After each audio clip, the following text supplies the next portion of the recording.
If you've ever been drawn to the majesty of the Mountain West, you may have something in common with one Iowa outdoorsman. Council Bluffs native Andrew Peters spent much of his life hiking to alpine lakes and horseback riding along the spine of the Rocky Mountains. But it was his childhood experiences near the Luss Hills that brought him and his award-winning artistic abilities back to Iowa.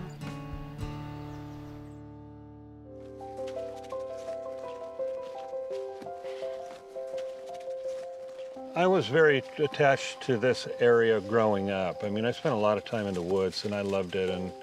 And my brothers and our friends, we were all out there, and that's what we did. We sort of self-entertained in all the seasons. And Dad took us hunting around southwest Iowa, and we saw beautiful farmland and met the people that lived there. And so all of those things add up if you're an artist. I mean, if you got an artistic temperament, maybe you're just a hair more, you're sensitized, and I think maybe that's what happened a little bit. Well, number one is leaving home. You got to cross the threshold out your front door and either walk or drive to where you find inspiration. And it's important to not have preconceptions about what you might be looking for. Walking out his front door and exploring the world was something Andrew Peters did every day as a young boy along the Luss Hills in western Iowa. A childhood spent in the outdoors imprinted on him in a unique way. His days hunting, fishing, and hiking the hills and valleys near Council Bluffs later launched him into artistic endeavors after his time at Iowa State University. I was very lucky in that within 3 weeks of graduating from Iowa State, I won the Iowa duck stamp competition. And in doing so, there was immediately a demand for the prints that were made from that original painting. There was fiscal value in those prints, enough so that I could set myself up for a freelance career. After graduating college, he traveled west in search of vistas for his own personal canvas. The multi-decade Western adventure of Andrew Peters had just begun. From Santa Fe in the Southwest to the spine of the Rocky Mountains, Mesa Verde National Park, or the Sonoran Desert, or the Canadian Rockies, Peters lived an outdoorsman's dream. I lived away from Iowa, roaming the West, living in 4 different states in the Intermountain West, because landscape painters are always looking over the hill at the next valley and the next valley. And so as a profession, you're constantly scrutinizing essentially all of the geography of the country. A lot of it, in the early going in particular, is very dramatic country, is very pristine, sort of wall calendar looking kind of beauty. But in those years that I lived away, I would always come back each year where I had a studio on my parents' farm nearby. And I would spend at least a month there. I would go duck hunting and pheasant hunting with my dad and my brothers and my friends.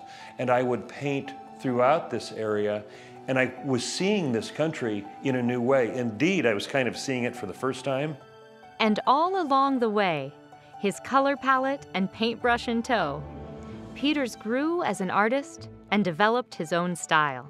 My style, which is straightforward, light infused, unembellished, unromanticized, because that is how I see nature. It's my legacy. So there is an imperative that I create something that first and foremost is true and honest. His flair for realist landscape painting reached a crescendo only a few years ago during a competition at the National Cowboy and Western Heritage Museum in Oklahoma.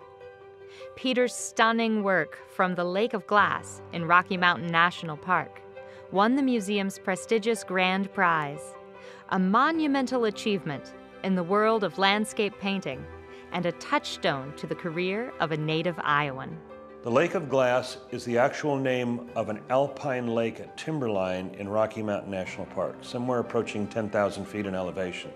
Behind that lake is what's called a hanging glacier. It's the glacier that sort of feeds the lake, and it's called a hanging glacier because of the way it's sort of pasted into a couloir in the mountainside beyond.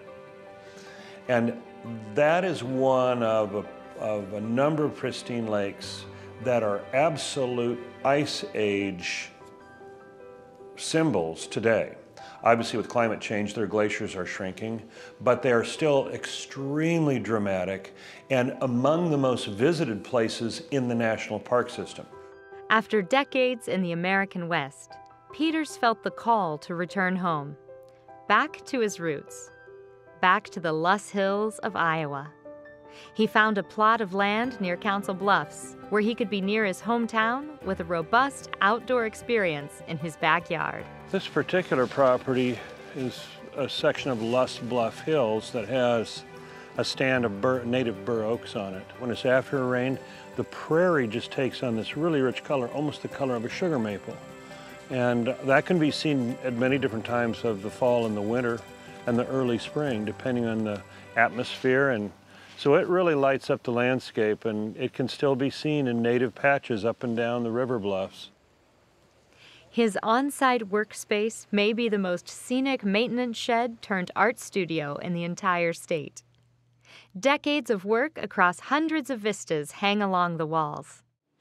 The way that I keep a scene honest and straightforward and truly said is by making that sketch out of doors first and foremost. Near the pond outside, Peters has found a beautiful Iowa canvas to continue his craft amid the sights and sounds of nature.